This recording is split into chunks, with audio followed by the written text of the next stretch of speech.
Praise the lord. ప్రభునందు ప్రియమైన దేవుని బిడ్డలారా, ప్రభు నామమున మీ అందరికీ ఉదయకాల శుభములు తెలియపరుస్తూ ఉన్నాం. చాలా దినముల తర్వాత మీ ముందుకు ఈ విధంగా రావడానికి నేను సంతోషిస్తూ ఉన్నాను. అందుకు కృప చూపిన దేవునికి ఎంతగానో రుణపడి ఉన్నాను. ఈరోజు దేవుని యొక్క వాక్యాన్ని మనం చదువుకుందాం. ఋతు గ్రంథం 2వ అధ్యాయము 12వ వచనం. యెహోవా నీవు చేసిన దానికి ప్రతిఫలమిచ్చును. ఇశ్రాయేలీల దేవుడైన యెహోవా రెక్కల క్రింద సురక్షితముగా నుండునట్లు నీవు వచ్చితివి. ఆయన నీకు సంపూర్ణమైన బహుమానం ఇచ్చునని ఆమెకు ఉత్తరం ఇచ్చెను. Today the scripture portion is taken from the book of Ruth, chapter 2, verse 12. May the Lord repay you for what you have done. May you be richly rewarded by the Lord, the God of Israel, under whose wings you have come to take refuge. ప్రియ దేవుని బిడ్డలారా, ఈ సందర్భాన్ని, ఈ వచనాన్ని మనం చూసినట్లయితే మనందరికీ తెలిసినటువంటి సందర్భమే. బోయాజు అనేటువంటి వ్యక్తి దగ్గరికి మోయాబీయురాలైనటువంటి యవనస్తురాలు రూతు వస్తూ ఉంది. తన పొలంలో కింద పడినటువంటి పనలను ఏర్కొనుటకు రూతు వచ్చింది. ఆ సమయంలో బోయాజు ఆమెను చూసి ఎవరు అని తెలుసుకొని ఆమె దగ్గరికి వచ్చి ఆమె చేసిన దాన్ని తెలుసుకొని ఆయన చెప్తున్న మాట ఏంటి అని అంటే, నువ్వు ఎక్కడికి వెళ్ళొద్దు, ఇక్కడే నువ్వు నీ పని చేసుకోమంటే, మోయాబురాలు అన్యురాలని నేను ఎవరినో నీకు తెలియదు, అలాంటి పరిస్థితుల్లో నువ్వు నాకు పని ఎలా ఇస్తున్నావు అని ఈ రూతు అడిగినప్పుడు, నువ్వు ఎవరో నాకు తెలిసింది, ఏం చేసి ఇక్కడికి వచ్చావో నాకు తెలిసింది, కాబట్టి నీకు ఎవరి రెక్కల కిందికి నువ్వు వచ్చావు అని అంటే యెహోవా రెక్కల కిందికి నువ్వు వచ్చావు. అక్కడికి వచ్చావు గనుక దేవుడు నీకు సంపూర్ణమైన బహుమానము ఇస్తాడు అని బోయాజు ఆమెను దీవిస్తూ పలికినటువంటి మాటల్ని మనం చూస్తూ ఉన్నాం. ఈ ఉదయకాల వేళలో మనం కూడా ఆలోచన చేయాలి. ఏంటి అనంటే, ఈరోజు నువ్వెవరో, నువ్వు ఏం చేసి ఈ విధంగా ఉన్నావో దేవునికి తెలుసు.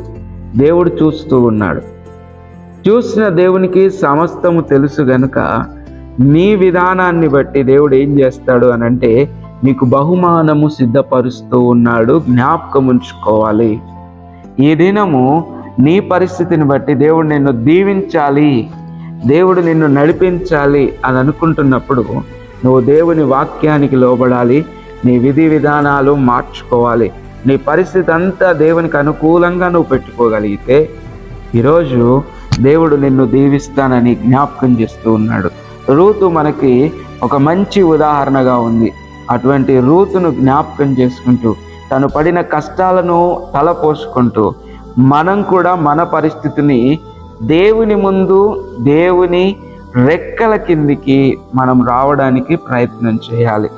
దేవుని యొక్క ఆశ్రయంలో మనం ఉండడానికి ప్రయత్నం చేయాలి. అప్పుడు దేవుడు ఖచ్చితంగా మన పట్ల గొప్ప కార్యములను ఆయన చేస్తాడు. అట్టి కృప దేవుడు మనందరికీ దయచేయునుగాక. కళ్ళు వంచి కళ్ళు మూసుకొని ప్రార్థన చేసుకుందాం.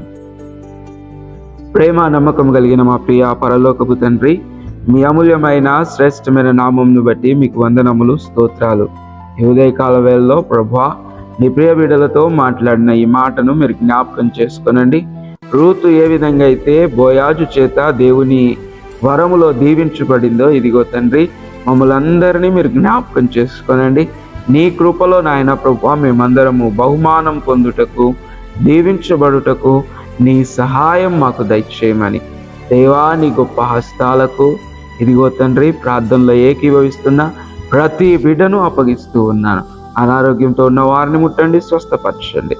ఆర్థికపరమైన ఇబ్బందుల్లో ఉన్న వారిని మీరు జ్ఞాపకం చేసుకొని దీవించండి. మానసిక ఆందోళనలో ఉన్న వారిని మీరు జ్ఞాపకం చేసుకోనండి ప్రభువా.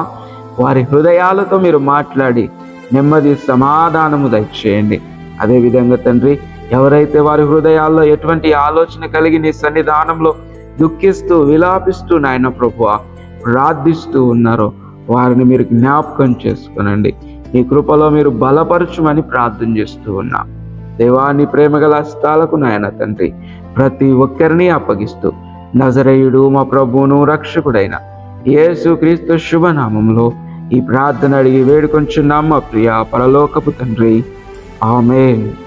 ఇప్పుడు మన తండ్రి అయిన దేవుని యొక్క ప్రేమ, కుమారుడైన యేసుక్రీస్తు కృప, పరిశుద్ధాత్మ యొక్క కాపుదల కూడి ఉన్న మనందరికీ సర్వలోక పరిశుద్ధులకు ఇప్పుడు ఎల్లప్పుడూ సదాకాలము తోడై ఉండి నడిపించును గాక.